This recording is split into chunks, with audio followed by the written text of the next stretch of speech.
அங்க உள்ள பட்டியலின மக்களுக்கு நன்மை நடக்கக்கூடாது என்று நினைத்தார்.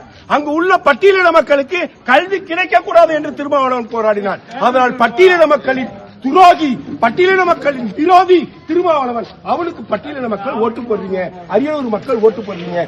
அவரு எல்லாரும் மொபைல் லைட்டா காட்டுங்க. அவரு ஹிந்துக்களுக்கு எதிரானவர், ஹிந்துக்களுக்கு எதிரானவர் திருமாவளவன், ஹிந்து தெய்வங்களுக்கு எதிரானவர் திருமாவளவன். திருமாவளவன் அசிங்க அசிங்கமான பொம்மை இருந்தா அது ஹிந்து கோயில் சொன்ன ஹிந்து மத விரோதி திருமாவளவன். அவருக்கு ஓட்டு போடுறீங்க, அவரை எம்பி ஆக்குறீங்க. அவர் எம்பி ஆக்கி உங்களுக்கு என்ன செஞ்சிருக்காரு? திருமாவளவனை விட மிக மோசமான, மிக அயோக்கியத்தனமான, பட்டியலின மக்களின் துரோகியாகவும் எளிய மக்களின் துரோகியாகவும் விளங்கக்கூடிய திருமாவளவன் உங்களுக்கு எம்பி. எப்படி இந்த ஊர் உருப்பிடும்? இப்படிதான் கரண்ட் போகும். வேற வழி. எம்எல்ஏவை காணும். நீங்க தான் சொல்றீங்க எம்எல்ஏ காணாம போயிட்டாரு. எம்பி வரமாட்டாருங்க.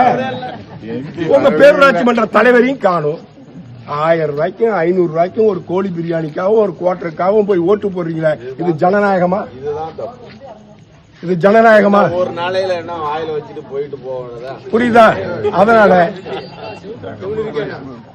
எங்க அப்பா திமுகவுக்கு ஓட்டு போட்டாரு, எங்க தாத்தா திமுகவுக்கு ஓட்டு போட்டாரு, நானும் திமுகவுக்கு ஓட்டு போடுறேன். அப்படி என்று ஹிந்து மத சடங்கு சம்பிரதாயங்களை பின்பற்றக்கூடிய திமுக காரன் திரும்பவும் திமுகவுக்கு ஓட்டு போட்டா உங்களை விட துரோகி வேற யாரும் கிடையாது. பெற்ற தாய்க்கு துரோகம் செய்வதும் ஹிந்து மத நம்பிக்கைகளையும் ஹிந்து மத ஆன்மீகத்தையும் ஏற்றுக்கொள்ளக்கூடிய திராவிட முன்னேற்ற கழகத்தினர் பெற்ற தாய்க்கு துரோகம் செய்வதற்கு சமமான செயல் திமுகவுக்கு ஓட்டு போடுறது. திமுகவின் மதச்சார்பின்மை என்ன? மதச்சார்பின்மை திமுக சொல்ற என்ன? ஹிந்துக்களுக்கு எதிராக செயல்படுவதுதான் திமுகவின் மதச்சார்பின்மை. மோடி அரசாங்கத்தின், மோடி கட்சியினுடைய மதச்சார்பு என்ன? எல்லாரையும் அரவணைத்து எல்லாரையும் வளர்ச்சியடை செய்ய வேண்டும் என்பதுதான் மோடி அரசினுடைய ஒரே கொள்கை. புரிஞ்சுங்களா உங்களுக்கு? இதான் மதச்சார்பின்மை. இது மத போலி மதச்சார்பினை பேசிக் கொண்டிருக்கிறார்கள். தொடர்ந்து உங்களுக்கு துரோகத்தை மட்டுமே செஞ்சிட்டு இருக்காங்க. திருப்பரங்குன்றத்துல தீபம் ஏத்தணும்னு 100 வருஷமா போறாங்க. திருப்பரங்குன்றத்துல 100 வருஷமா தீபம் ஏத்த போராடுறோம்.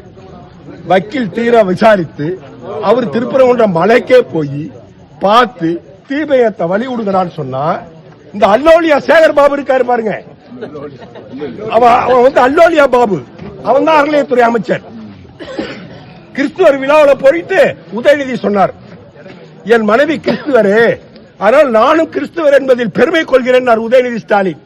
உடனே உணர்ச்சி வசப்பட்ட சேகர் பாபு அல்லோலியா அல்லோலியா அல்லோலியான்னு கத்துனார். அவர் அறநிலையத்துறை அமைச்சர். எதுக்கு? இந்து சமய அறநிலையத்துறை அமைச்சர். அவர் வந்து முன்னாள் ஹிஸ்டரி சீட்டர். ஹிஸ்டரி சீட்டர் முன்னாள் ரவுடி லிஸ்ட்ல இருந்தவர். போலீஸ் ஸ்டேஷன் போனீங்கன்னா ஒரு ஸ்பீக்கர் ஓட்டி இருப்பான்.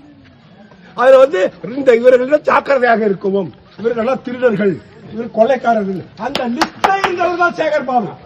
அப்படிப்பட்டவரை இந்து சமய அறநிலையத்துறை அமைச்சராக்கி இந்துக்கள் மீது எவ்வளவு வன்மத்தை திரு மு.க. ஸ்டாலின் விதைத்திருக்கிறார் புரிஞ்சுக்கணும். மு.க. ஸ்டாலின் ஒரு கிறிஸ்துவ விழாவில் பேசினார். எல்லாரும் மனைவி பேச்சை கேளுங்கள், மனைவி பேச்சை கேட்டால் நீங்க உருப்பிடுவீங்க. ஒவ்வொரு ஆணின் வெற்றிக்கு பின் ஒரு பெண் இருக்கிறாள், அவள் தான் உங்கள் மனைவினார்.